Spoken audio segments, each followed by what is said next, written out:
한때 예수님을 찾아와서 한 율법사가 예수님을 좀 테스트하고 싶은 마음이 있어서 내가 무엇을 해야 영생을 얻을 수 있는 겁니까? 물어봤어요.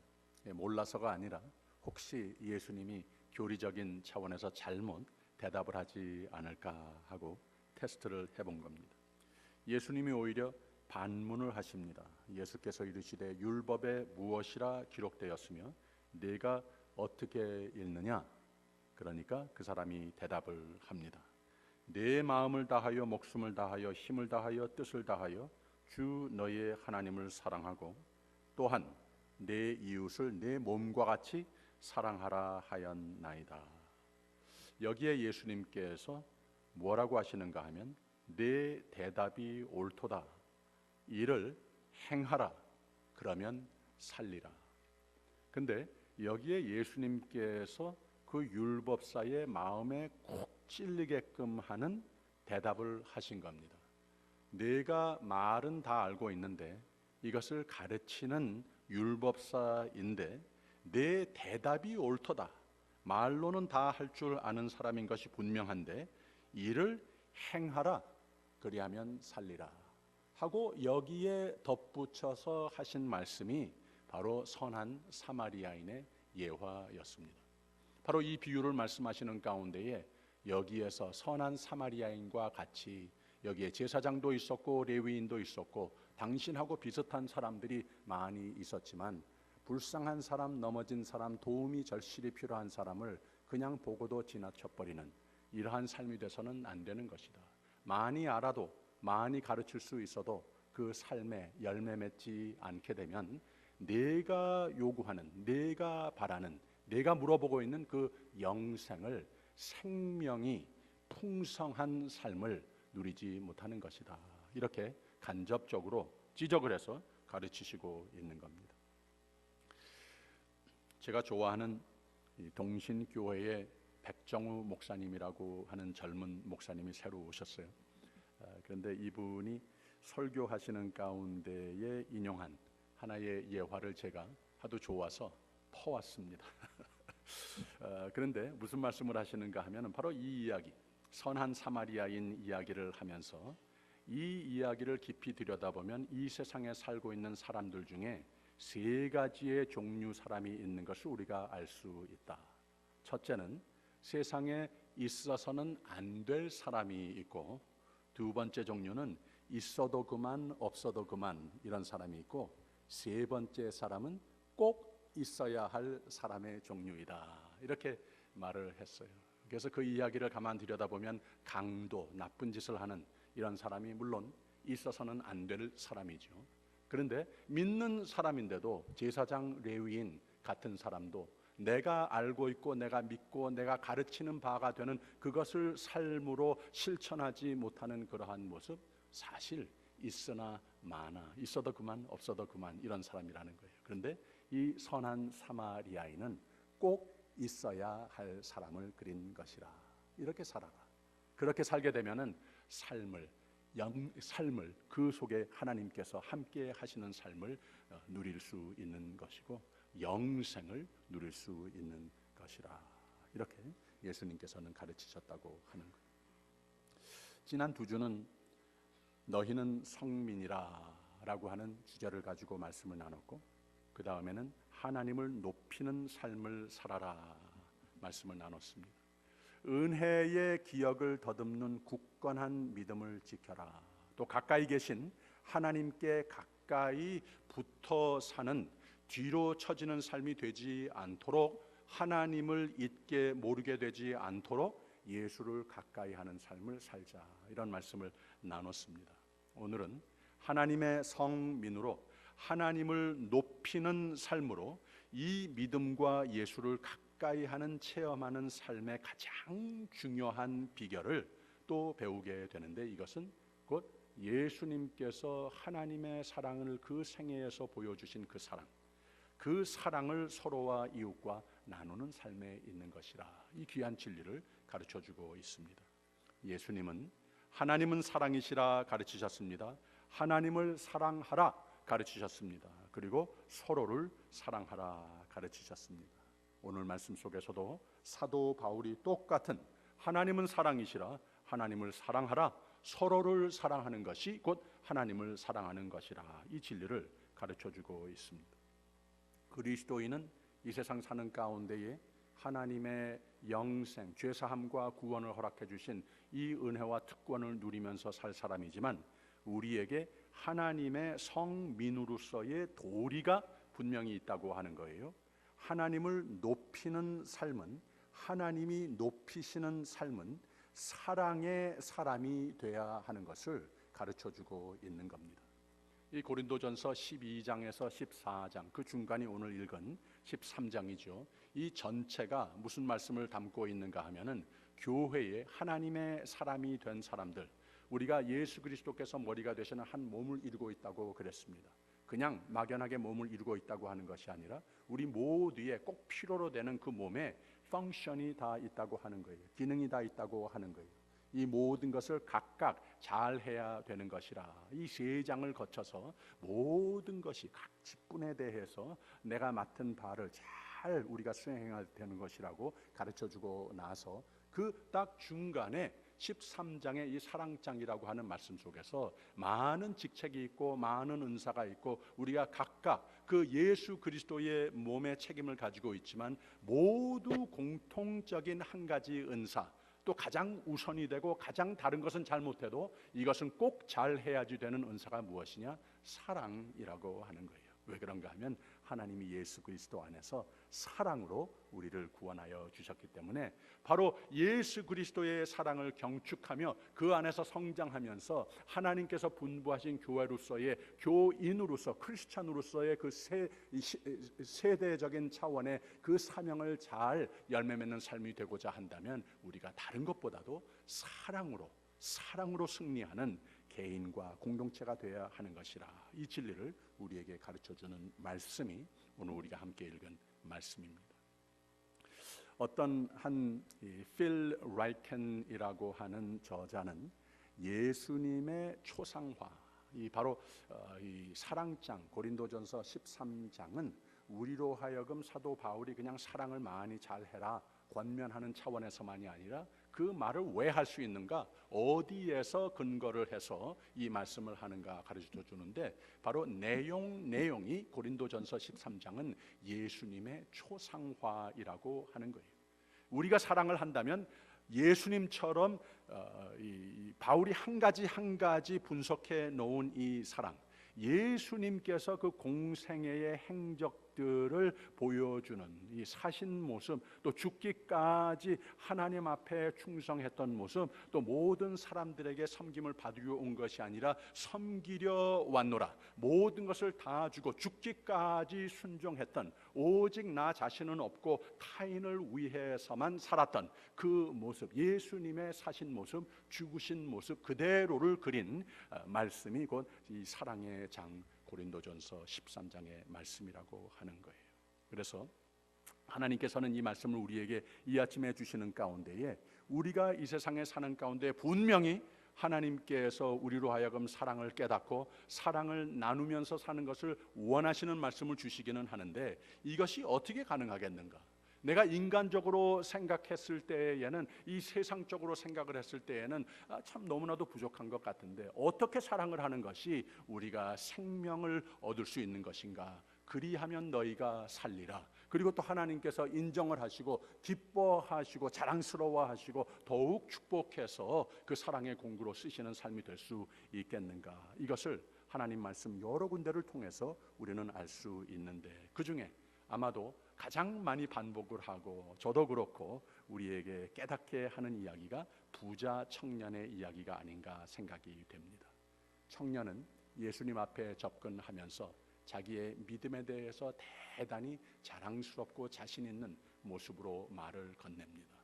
예수님, 이만하면 내 믿음 인정해 주실 만하지요? 예수님께서 잘하고 있다고, 많은 것 참 모범적으로 잘하고 있다고. 그런데 내가 가만 보니까 한 가지, 그런데 가장 귀중한 것 한 가지 부족한 것이 아직 있노라. 내 삶을 가만 내가 어세스먼트를 해 보니까 너무 많이 가지고 있어.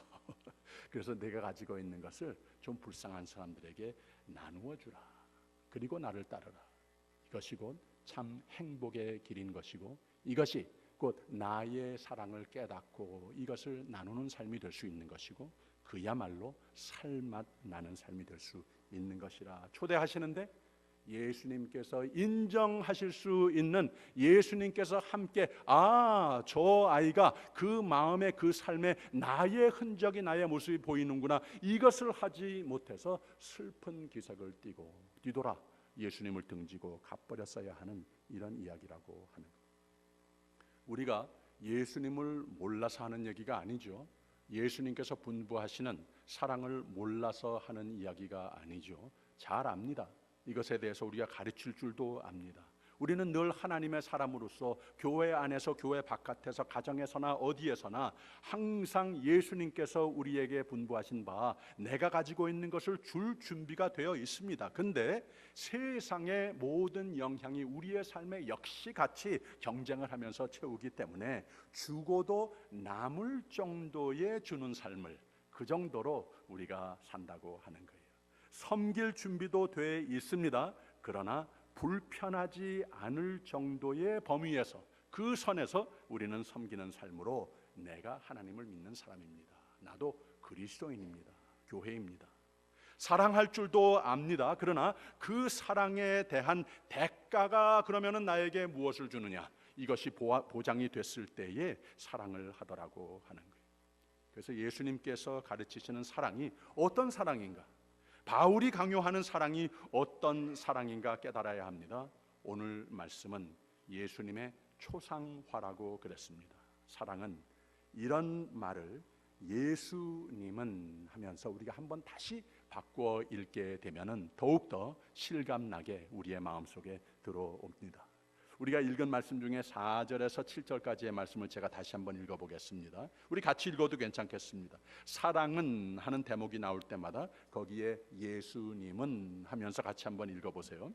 예수님은 오래 참고, 예수님은 온유하며 투기하는 자가 되지 아니하며, 예수님은 자랑하지 아니하며 교만하지 아니하며 무례히 행치 아니하며 자기의 유익을 구치 아니하며 성내지 아니하며 악한 것을 생각지 아니하며 불의를 기뻐하지 아니하며 진리와 함께 기뻐하고 모든 것을 참으며 모든 것을 믿으며 모든 것을 바라며 모든 것을 견디느니라. 예수님은 언제까지든지 떨어지지 아니하나 예언도 패하고 방언도 그치고 지식도 패하리라. 13절 읽어보세요. 그런즉 믿음, 소망, 예수님, 이 세 가지는 항상 있을 것인데 그 중에 제일은 예수님이라.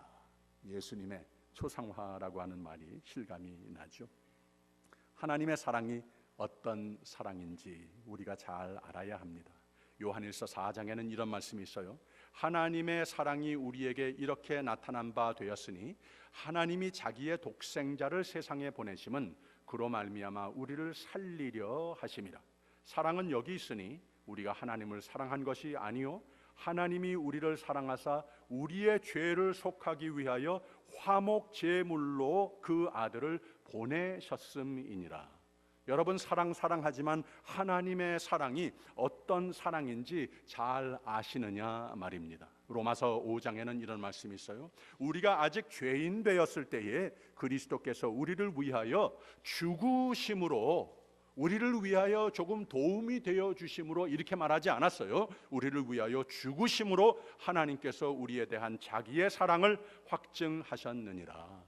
여러분, 사랑하지만 하나님의 사랑이 어떤 사랑인지 잘 아시느냐는 말입니다. 사랑장, 예수님의 초상화라고 그랬습니다.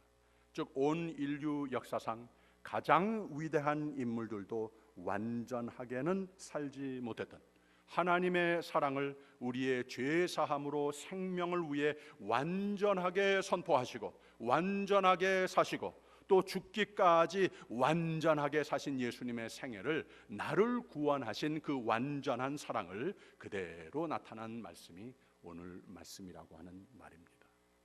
사랑은 하나님의 사랑입니다.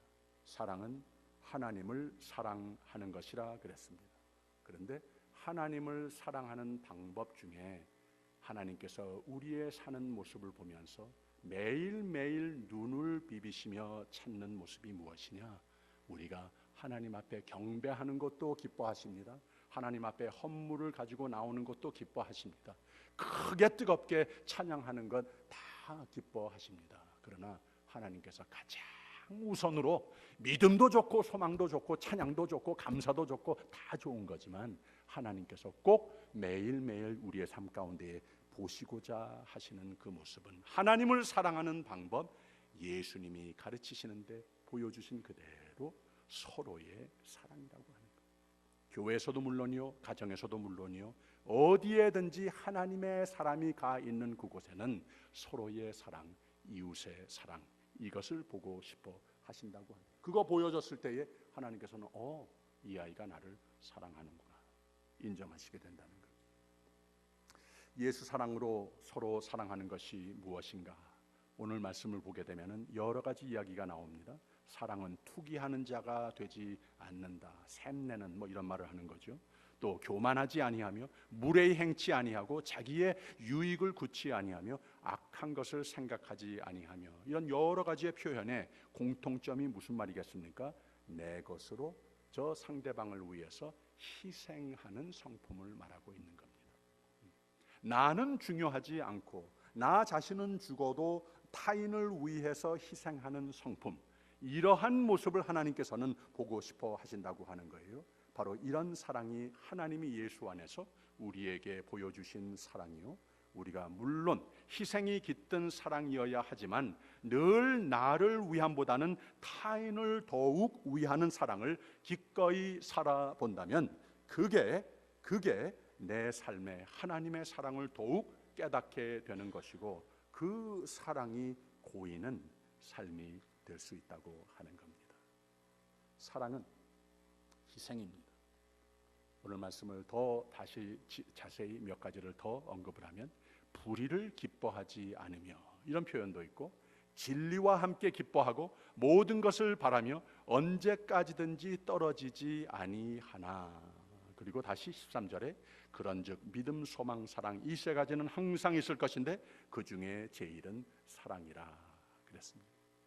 하나님은 예수 안에서 길 잃은 양을 찾아 나서는 그 하나님이시라고 하는 비유를 통해서 하나님께서 우리를 향하여 우리의 삶, 구체적인 내 삶 속에서 어떤 하나님이 되셨는지, 나를 제쳐놓고 우리에 향하여 희생의 하나님이 되셨던 것을 보여주고 있는 이야기라고 하는 거예요. 하나님은 예수 안에서 성육신 하셔서 우리가 찾아오길 기다리는 하나님이 아니라 이 낮고 천한 죄인을 찾아오신 인카네이셔널 하나님이라고 하는 것을, 우리 있는 그 모습을 나에게 오라고 그냥 요구만 하고 기다리시는 하나님이 아니라 우리 있는 그 모습으로 내려오신 하나님이심을 바로 이 말씀을 통해서 우리는 보게 되는 겁니다. 성경은 많은 이 이야기를 보여주고 있습니다마는 다윗을 볼 때에 바로 하나님께서 예수 그리스도 안에서 우리에게 향하신 그 사랑의 마음을 예표하는 모습을 우리는 찾아봅니다. 다윗이 하나님의 마음에 합한 사람이라고 성경은 소개합니다. 대단한 일컬음입니다. Man after God's heart. 하나님의 마음을 좇는 사람, 또는 하나님의 마음을 닮으려고 발버둥하는 사람, 이런 표현입니다. 또는 하나님의 마음을 닮은 사람, 그리고 덧붙여 하나님의 마음에 드는 사람이라고 해석을 해도 좋습니다. 다윗은 하나님의 마음에 담고 하나님의 마음에 드는 사람인 것이 여러 가지 이유가 있습니다. 다윗이라고 하는 이름이 구약에 약 800번 정도 나옵니다. 신약에는 한 60번 정도 나옵니다. 다윗은 믿음의 사람이었습니다. 시인이었습니다. 뛰어난 정치가였습니다. 대제사장입니다. 군인이자 왕이었습니다. 지도자입니다. 이 모든 것을 가장 위대하게 잘한 사람이 다윗이었습니다. 이런 모든 것을 보면서 정말로 man after God's heart, 정말 하나님 닮은 사람이다, 이렇게 말할 수 있겠죠. 그런데 제가 주석하는 바로는 이것 때문에 성경이 하나님의 마음에 합한 사람이라고 일컫지 않았다고 하는 거예요. 다윗이 하나님의 마음에 합한 자, 닮은 자, 하나님 마음에 드는 자라고 성경이 소개하는 이유는 표면적인 역사적인 인물도 기록되고 그런 것도 중요하지만 이것보다는 그야말로 하나님의 마음, 하나님의 성품, 사랑의 마음, 자신을 희생하는 이러한 모습이 보여졌기 때문에 하나님의 마음에 합한 자라 이렇게 소개하고 있다고 하는 거예요.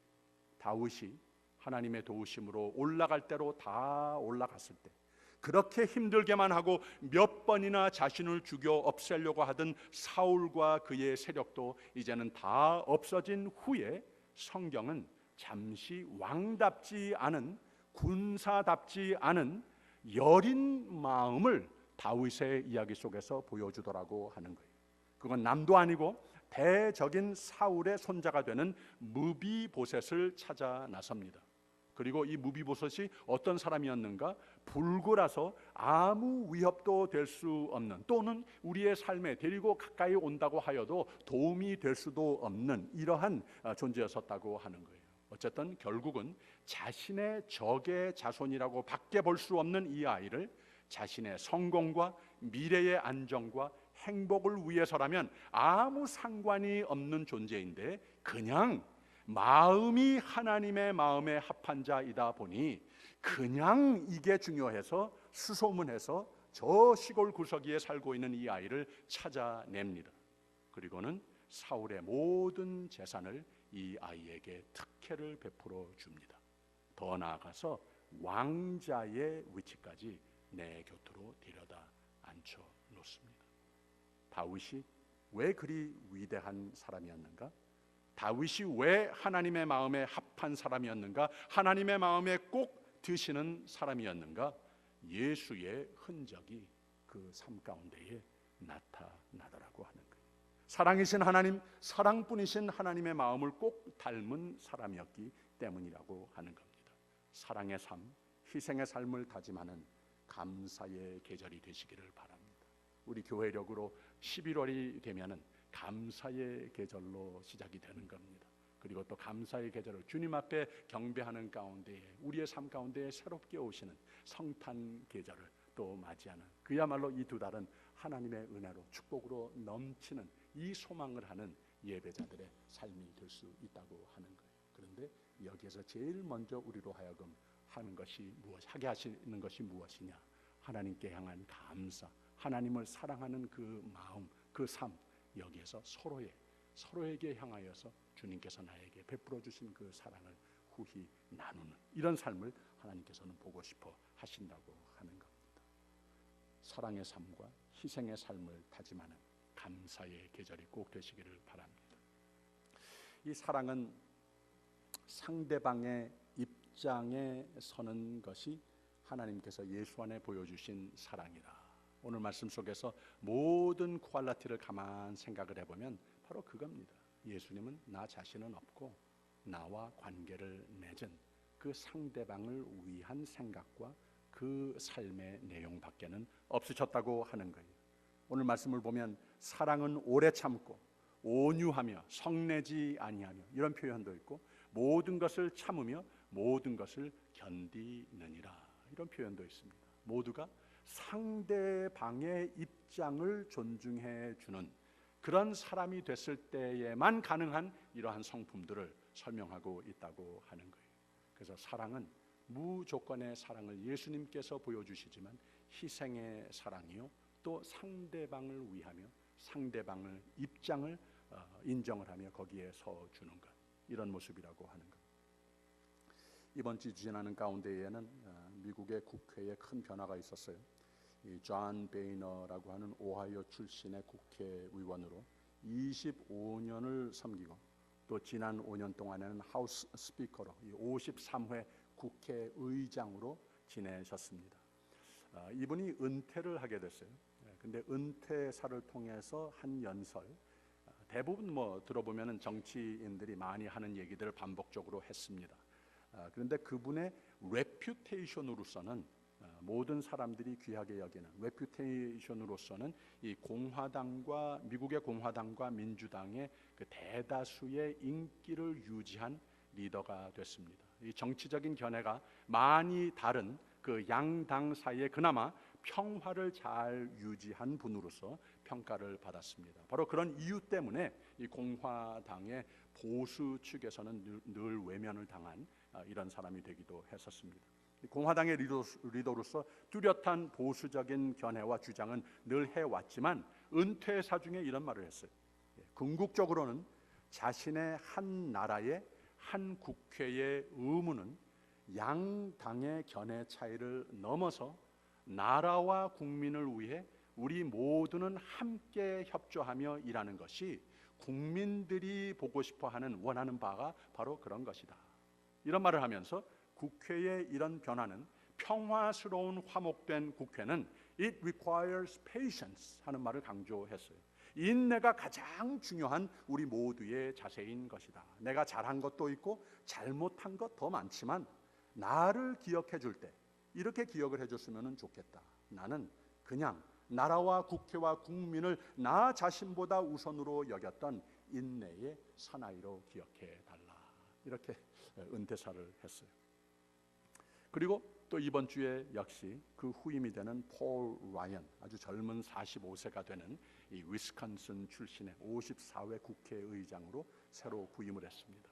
이분이 취임사하면서 제일 첫 마디가 무슨 말이었는가 하면은 내 전임자가 선배가 되시는 존 베이너를 가리켜서 저분을 나는 진심으로 존경한다. 이렇게 하면서 자기의 취임사를 시작을 했습니다. 국회가 평화를 보여야 국민들의 공신력을 얻을 수 있는 것이라 하면서 신앙적인 호소까지 덧붙였습니다. 무슨 말을 했는가 하면은 우리가 국회로서 우리의 책임은 내가 가지고 있는 견해, 이 나라를 이끌어가는 가운데에 이것을 주장하고 발언하고 열심히 일해야 하는 거 당연하지만 우리가 서로를 위해서 기도해야지 된다. 이런 말을 덧붙였어요. 공화당 의원들은 민주당 의원들을 위해서 기도 많이 해야지 되는 것이다. 많은 것을 해야 되지만 무엇보다도 매일 우리가 잊지 않아야 하는 것은 민주당이 공화당을 위해서 기도해 주어야 하는 것이라. 이런 말을 했어요. 워싱턴에서 이런 말이 들려온 지 아주 오래된 것 같습니다. 사랑은 인내라고 하는 거예요. 사랑은 상대방의 입장을 알아주고 거기에 서볼 줄도 아는 것이라고 하는 겁니다. 이 고린도전서 13장이 예수님의 초상화 같다고 그랬죠.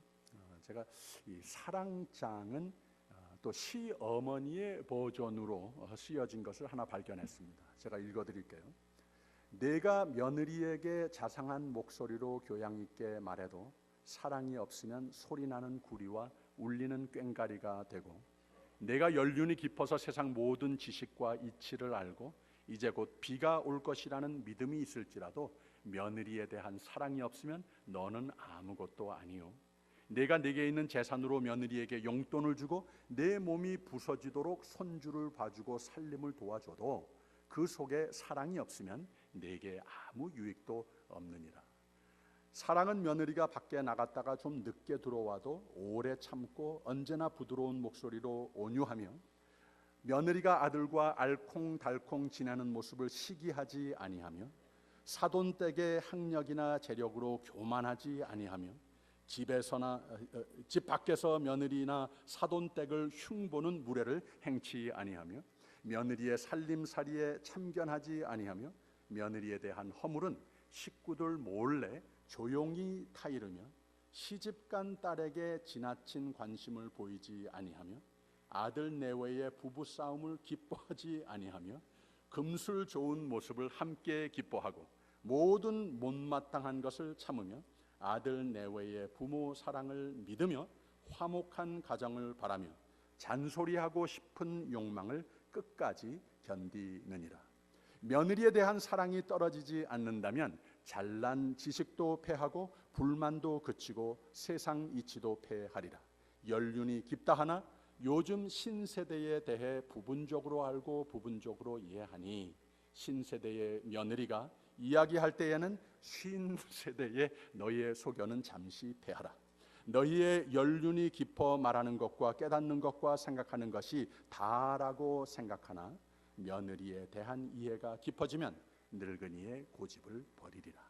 너희가 지금은 이 말이 긴가 민가 희미하나 아들보다 며느리와 한편이 되어 많은 대화를 나누게 되면 그때에는 며느리의 마음을 마주하여 볼 것이요 지금은 부분적으로 아나 그때에는 며느리의 마음을 온전히 알리라. 아들에 대한 믿음, 화목한 가정에 대한 소망, 며느리에 대한 사랑은 시어머니의 마음에 항상 있을 것인데 그 중에 제일은 사랑이라. 재밌는 글이죠. 특히 며느리 입장된 사람들에게는 좀 속이 시원한 글이 될는지도 모르겠습니다. 근데 이 사랑장 며느리 버전이라는 것이 또 있습니다. 이것도 들어보세요. 이건 좀 짧습니다. 내가 시어머니에게 애교 있는 말로 안부 전화를 할지라도 사랑이 없으면 소리나는 구리가 울리는 깽과리가 되고 내가 세상 지식과 지혜로 교회의 집사가 됐을지라도 시어머니에 대한 사랑이 없으면 아무것도 아니요 내가 내게 있는 재물을 풀어 시어머니에게 용돈을 드린다 할지라도 그 속에 사랑이 없으면 아무 유익이 없느니라. 사랑은 시어머니가 무리한 요구를 할지라도 참고 시어머니가 좀 심한 말을 할지라도 온유하며 시어머니 앞에서 남편이 재롱을 떨어도 투기하지 아니하며 시어머니 앞에서 친정 자랑을 하지 아니하며 시어머니 앞에서 교만하지 아니하며 시어머니에게 무례히 행치 아니하며 시어머니에게 따지지 아니하며 시어머니가 실수하셔도 성내지 아니하며 시어머니가 빨리 죽기를 바라는 악한 생각을 하지 아니하며 친구들의 옳지 못한 시어머니 관을 함께 기뻐하지 아니하며 부모를 공경하라는 하나님 말씀을 기뻐하고 모든 것을 참으며 모든 것을 믿으며 모든 것을 바라며 모든 것을 견디느니라.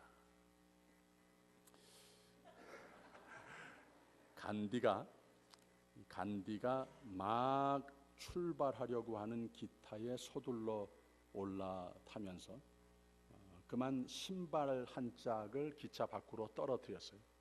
그런데 기차가 이미 가속하는 바람에 그것을 내려서 주울 시간이 없었습니다. 주위에 있는 사람들이 어이쿠 이를 어쩌나 하는데 이 간디는 빨리 자기 발에 아직 신고 있는 다른 신 하나마저 벗어가지고 밖으로 확 던져버리더라는 거예요. 그러니까 그 옆에 있는 사람들이 What are you doing? 신발을 잃은 것만 다른 신까지 벗어버리니 이 What are you doing? 하는 간디가 저 신발 주울 사람이 한 짝만 주워서 쓸모 있겠나 하면서 통쾌하게 웃으면서 갔다 이런 얘기입니다.